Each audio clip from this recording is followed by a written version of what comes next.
দিয়েছি সারা বাংলাদেশের ন্যায় আমাদের একজন সহকর্মী তুহিনকে যেভাবে হত্যা করা যায় সন্ত্রাসীরা তার বিচারের দাবিতে এবং তাদের ফাঁসির দাবিতে। কারণ এই জঘন্যতম কাজটি আমরা সাংবাদিককর্মীরা মেনে নিতে পারিনি এবং কোনো সাংবাদিকেরা মেনে নিতে পারে না। এই সংবাদ প্রচার হওয়ার পরে সারা দেশে সাংবাদিকরা ফুঁসে উঠেছে। তাদের সাথে আমরাও একতা ঘোষণা করেছি। আমরা চাই এই সন্ত্রাসীদের বিরুদ্ধে দ্রুত আইনে বিচার করা এবং তাদের ফাঁসি আওতায় আনা। কারণ সব লোকজন চায়, এই দেশের মানুষ চায়, এই সাংবাদিকেরা যদি এই দেশের জনগণের পাশে না থাকতো, বিভিন্ন তথ্য উপস্থাপন না উঠাইতো, তাহলে ন্যায় বিচার করা সম্ভব হতো না।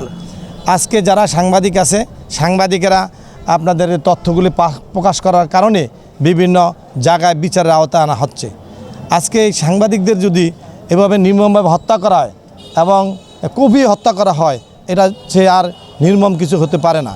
তাই আমরা সাংবাদিক কর্মী যারা আছি এবং সংবাদ পরিবেশন যারা করি, অত্যন্ত সাহসিকতার সাথে আমরা এগুলা করতে হয়।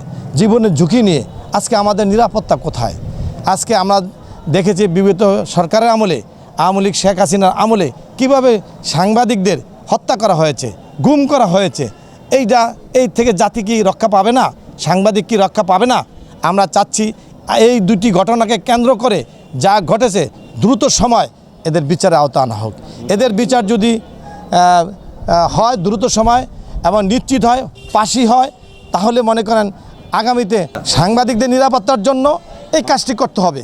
তাকে দ্রুত আইনে বিচার করে ফাঁসিতে ঝুলাতে হবে।